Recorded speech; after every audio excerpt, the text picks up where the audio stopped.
Hola, mi nombre es José Ángel Saldívar, mi matrícula es A0158-5023. Y ahorita vamos a hablar sobre el caso de Interjet. Bueno, primero que nada, creo que para ponernos en contexto es un poco el caso, un poco lo que es la empresa que vamos a hablar, Interjet. Interjet es una aerolínea mexicana que se fundó por ahí del 2005. Tenías como sedes principales durante todo su transcurso.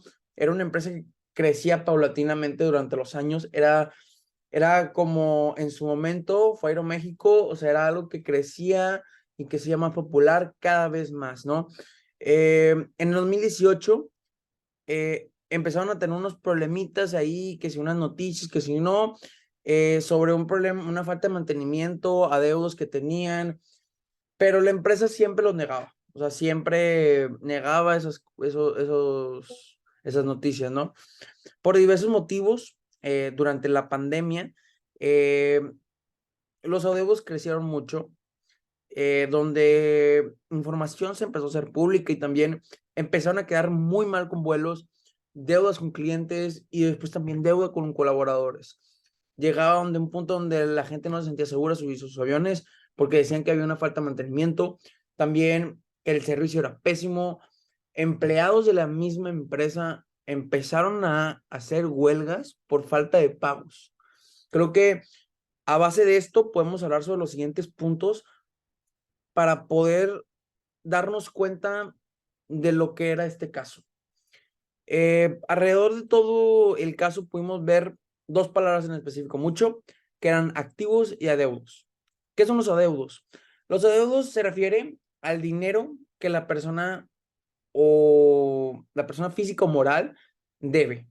O sea, básicamente es el pasivo, pues. O sea, en este caso, el adeudo es el dinero que Interjet le debía tanto a sus clientes como sus empleados como sus colaboradores.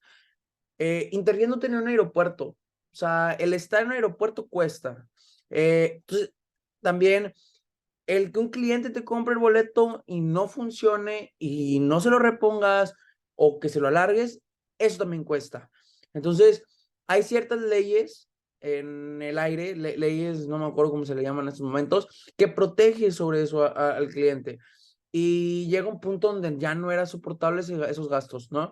Entonces, por eso es lo que decimos ahorita, que tuvieron que ponerse en quiebra porque ya no tenían dinero. A eso nos lleva al siguiente punto, los activos. Los activos es el dinero que la empresa genera. Yo invierto 100 pesos y tengo un retorno de 20 pesos. Ese es mi activo, esos 20 pesos, porque a lo mejor esos 20 pesos yo voy a volver a invertir ahora 120 pesos y al siguiente voy a tener 40 pesos. Entonces, va a llegar donde los activos sea el dinero que yo voy recibiendo. ¿Cuál fue el problema de Interjet? Especialmente. El problema de Interjet es que los, los pasivos eran más grandes que los activos. O sea, empezaron a gastar más o empezaron a tener deudas muy grandes que no los podían cubrir con el dinero que tenían o el dinero que ganaban. Entonces, aquí es donde la empresa, aunque lo negó en el 2018 públicamente, se empezó a meter en muchos problemas. Nos vamos al siguiente, ¿no? También durante todo el caso pudimos ver muchas cosas como que los llevaron a un concurso mercantil. Básicamente, vamos a resumirlo, concurso mercantil es un procedimiento judicial, hay jueces federales, y básicamente se busca proteger al cliente en esos momentos, a las personas físicas y morales, en cualquier tipo de sentido. Eh, para poder llegar a un pago intermedio, donde ambos intereses, tanto como por ejemplo en este caso la empresa y ya sea el colaborador, cliente o empleado, puedan estar, o sea, de acuerdo para ya quitarme este problema. Es como cuando la gente usa los pagarés de, oye, debo 100,000 pesos a este chavo, ok, ¿sabes qué? Va, te firmo una carta que te los pago en 2 meses. Si no, se incrementa un 10%, ¿no? Entonces, yo tengo 2 meses, se los pago 2 meses, quedamos a medias. Entonces, creo que, o a lo que yo entendí, el concurso mercantil es algo similar, pero en este sentido es, en lugar de poner un precio como el que debe ser, o sea, si yo me debían 1,000 pesos, yo pues, ¿sabes qué? Con que me pagues 700, va, ahí nos quedamos. Después también tenemos la palabra quiebra, el concepto de quiebra. Ese concepto es un concepto que muchas empresas, en especial en pandemia, usaron, en el sentido de que no es una situación jurídica donde la persona o empresa no puede hacer frente a los pagos que debe. En este caso, Internet llegó a un punto donde se declaró en quiebra porque no tenían dinero, pero también fue muy tarde para el momento que lo hicieron. Fue muy tarde. Un ejemplo muy claro fue el Cirque du Soleil durante pandemia. Se declaró en quiebra porque no tenía dinero para pagarles a los artistas que estaban en el Cirque du Soleil. Entonces, quiebra es un concepto donde yo digo, no puedo. O sea, freeze, no puedo pagarte. O sea, el negocio no puede funcionar ya si me declaro en quiebra hasta que lo reactive, pero como quiera esas deudas siguen ahí. Entonces, es en quiebra, o sea, murió. Entonces, ¿cuál es la diferencia entre estas dos cosas? Principalmente que el concurso mercantil busca la continuidad de una empresa. O sea, el cómo yo puedo llegar de 100 pesos a 20 pesos para yo poder seguir funcionando. Y también busca levantar, o sea, el objetivo mayor es levantar la situación que motivó o sea, la sesión de pagos. O sea, yo le di a 100,000 pesos a Panchito. Ok, Panchito, vamos a quedarnos en 20,000 pesos. Yo tenía 50,000, pero vamos a quedarnos a 20,000 pesos porque tengo que pagar a otra persona 10,000. O sea, y es como que, ok, vamos a quedarnos ahí para yo poder seguir trabajando, ¿no?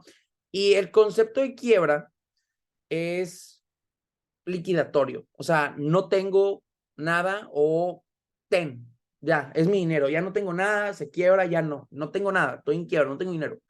Entonces, esas son las diferencias, ¿no? Que uno busca la continuidad y otro es la liquidación de algo. También podemos ver, o sea, bueno, hablando del punto D, ¿no? Que nos piden aquí tocar, ¿qué creo yo que tuvo que haber hecho la empresa para al final en estos momentos no se disolviera, o al menos ahorita está en un modo fantasma, donde no sabemos qué está pasando? Sabemos, en la actualidad, sabemos que pues Interjet está como que muerto vivo, aún no sabe muy bien qué se va a hacer. Entonces, antes de todo eso, o sea, yo creo que qué va a pasar con la empresa se va a morir, se va a disolver. Creo que va a llegar un punto donde con el concurso mercantil van a llegar a un acuerdo, y si no se llega a un acuerdo va a haber obviamente unas demandas. También creo que todo tipo de promoción, alianzas y lo que sea en un futuro, en un posible lejano retorno a Interjet, creo que va a ser muy complicado para ellos. Porque, digo, es un mercado muy difícil el de las aerolíneas, y creo que es un mercado muy competitivo, ¿no? ¿Qué acciones yo hubiera sugerido a la empresa en un inicio? Creo que desde un inicio, cuando hay un problema, cuando vemos problemas muy fuertes en ese estilo de dinero o así, creo que lo más inteligente hubiera sido vender la aerolínea. Obviamente es un proceso muy complicado por cuestiones de corazón, pero creo que la opción indicada era vender la empresa a personas que puedan eh, desolver el gasto. O sea, personas que puedan y que tengan los activos más altos que los pasivos que cuelga la empresa. Y creo que eso es lo que hubiera hecho yo en este caso, en esta situación, para que la empresa siguiera funcionando. Un claro ejemplo, podría ser, bueno, un claro ejemplo en su momento fue cuando Apple estaba mal, o sea, y Apple no lo vendieron, sino compraron una empresa pequeña para que era la de Steve Jobs, la de su creador, uno de sus creadores, para poder tener ese siguiente boom, ¿no? O sea, y en este caso la comparación la estoy haciendo en el sentido de que, por un lado, tenemos a una empresa que está muy mal y busca la ayuda de otra para poder crecer. En este caso, yo creo que Interjet pudo haberse aliado con una empresa, con una aerolínea más grande, disolviéndose completamente, ya sea, por ejemplo, si Aeroméxico hubiera comprado Interjet o inclusive Interjet, oye, Aeroméxico, consúmeme, o sea, quítame para que siga viviendo, ¿no? O sea, o al menos los activos sigan estando vivos. O sea, el legado, pues, de algo, ¿no?